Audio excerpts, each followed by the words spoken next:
yang dihadiri pula Wakil Ketua Komisi Pemberantasan Korupsi KPK, Lili Pintauli Siregar dinyatakan terbukti melanggar kode etik oleh Dewan Pengawas KPK terkait penanganan perkara kasus suap Wali Kota Tanjung Balai nonaktif M. Syahrial.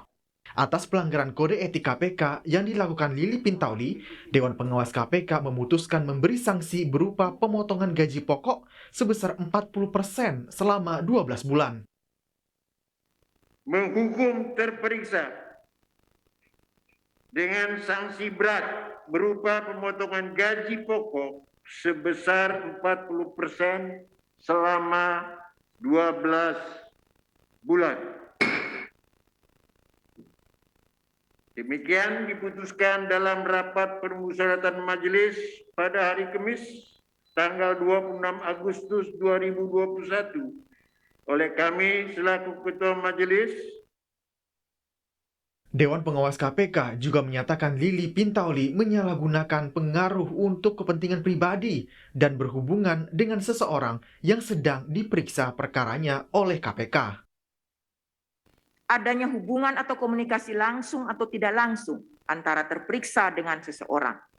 Seseorang itu adalah tersangka, terdakwa, terpidana, atau pihak lain yang ada hubungannya dengan perkara yang sedang atau telah ditangani KPK. Hubungan tersebut dilakukan bukan karena dalam pelaksanaan tugas. Hubungan tersebut dilakukan tanpa sepengetahuan pimpinan. Berdasarkan peraturan pemerintah nomor 82 tahun 2015 tentang hak keuangan, kedudukan protokol, dan perlindungan keamanan pimpinan KPK, gaji pokok Wakil Ketua KPK tertera sebesar Rp4.620.000. Dengan adanya sanksi pemotongan gaji sebesar 40%, dengan demikian gaji yang diterima Lili Pintauli selama setahun ke depan sebesar Rp2.777.000. Namun, Lili Pintauli masih akan menerima tunjangan yang ternyata jumlahnya jauh lebih besar daripada gaji, yakni total sebesar hampir Rp108 juta, meliputi tunjangan jabatan, kehormatan, perumahan, transportasi, hari tua, serta asuransi jiwa dan kesehatan. Hari ini, Koalisi Masyarakat Sipil Anti Korupsi menggelar aksi teatrikal sebagai bentuk protes terhadap sanksi Dewan Pengawas KPK atas pelanggaran etik Wakil Ketua KPK Lili Pintauli Siregar. Mereka menilai hukuman pemotongan gaji yang diberikan Dewan Pengawas KPK kepada Lili terlalu ringan. Jumlah ketentuan itu tidak layak lagi menempati atau menduduki posisi tertinggi di instansi yang dia pimpin. Maka dari itu setiap pejabat publik tersebut harus mengundurkan diri karena sudah jelas sekali disampaikan dalam banyak peraturan perundang-undangan yang bersangkutan harus punya rasa malu ketika sudah terbukti secara sah dan meyakinkan oleh lembaga atau institusi negara melanggar hukum atas kebijakan atau tindakan yang dia lakukan. Gitu. Sebelumnya, Lili dilaporkan oleh pegawai KPK karena diduga berkomunikasi dengan Wali Kota Tanjung Balai nonaktif M. Syahrial dalam perkara suap jual beli jabatan. Tim Liputan, Kompas TV. Saudara, desakan agar Wakil Ketua KPK Lili Pintauli Siregar mundur dari jabatannya disuarakan Indonesia Corruption Watch (ICW). Apa saja pertimbangan atas desakan ini? Kami akan perbincangkan hal ini bersama peneliti ICW, Lalola Esther. Kami juga telah menghubungi pihak KPK, termasuk pimpinan KPK, juga juru bicaranya Ali Fikri, namun belum bersedia untuk kemudian bergabung di Sapa Indonesia Malam Kompas TV ini. Saya ingin ke Mbak Lalola. Selamat malam, Mbak Lalola. Sehat selalu? Selamat malam, Mas Aiman. Alhamdulillah sehat. Sehat juga, sehat untuk kita semua dan bangsa Indonesia. Mbak Lola, saya ingin bertanya, apakah perbuatan yang diumumkan oleh Dewas KPK terkait dengan pimpinan KPK Lili Pintauli Siregar punya aspek pidana? Ya, kalau menurut ICW ini kan sebetulnya sudah jelas ya, ada peraturan di Undang-Undang KPK, Undang-Undang KPK lama 30 2002, tapi masih berlaku di Undang-Undang yang baru, Undang-Undang 19 2019, yaitu di pasal 32. Gitu ya. Jadi salah satu perbuatan yang dilarang untuk dilakukan itu antara lain ya berhubungan dengan pihak yang sedang berperkara di KPK. Okay. Dan di pasal 65 Undang-Undang KPK itu diatur bahwa sanksinya itu bisa sanksi pidana yang pidana penjaranya itu maksimal sampai 5 tahun penjara gitu. Ya, meskipun dalam sidang Dewas putusan tidak disebutkan bertemu dengan pihak yang berperkara untuk kepentingan apa. Meskipun disebutkan dalam putusan, saya sempat membaca sedikit putusannya, untuk kepentingan pribadi Lili Pintauli Siregar. Betul ya? Anda tahu Ya. apa yang dimaksudkan untuk kepentingan pribadi Lili Pintauli Siregar terhadap orang yang berperkara di KPK, yang dalam hal ini adalah Bupati Tanjung Balai ya? Wali Kota Tanjung Balai, mohon maaf. Wali kota. Iya, memang informasi soal ini tidak tidak terlalu jelas ya. Artinya masih ada kesumiran di situ. Tapi kalau berdasarkan penelusuran yang dilakukan oleh media, misalnya yang bisa kita kutipkan itu salah satunya terkait dengan Jabatan. jabatan dari adik ipar yang bersangkutan gitu ya, yang minta dibantu oleh mantan wali kota Tanjung Balai gitu. Nah, jadi dalam konteks itulah kemudian ada kepentingan pribadi begitu ya, maupun keluarga yang kemudian menjadi salah satu pertimbangan juga meskipun tidak secara jelas disampaikan oleh Dewas.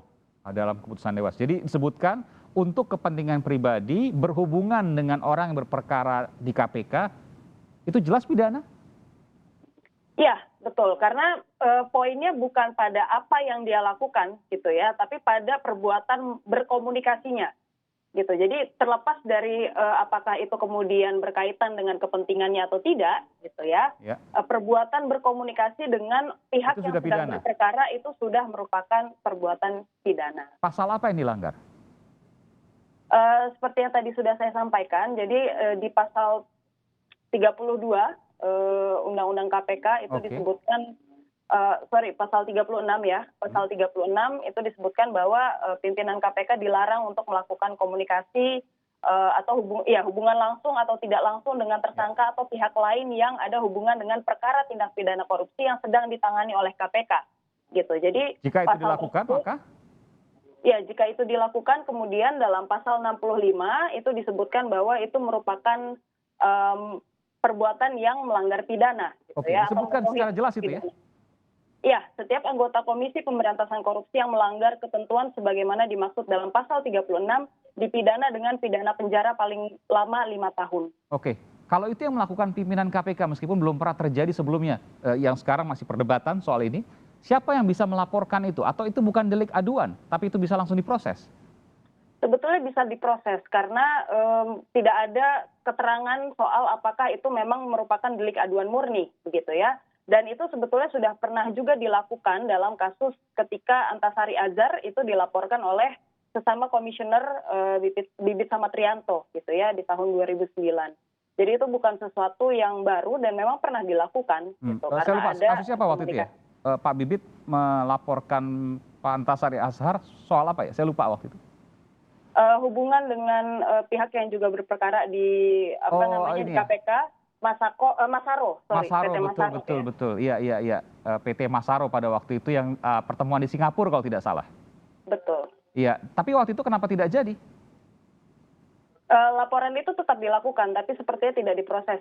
Tidak diproses, oke. Kalau sekarang berarti yang bisa melaporkan apakah komisioner KPK juga atau siapa? Penyidik, penyelidik, atau orang dalam KPK kalau memang tidak diproses ini? Atau siapa? Iya.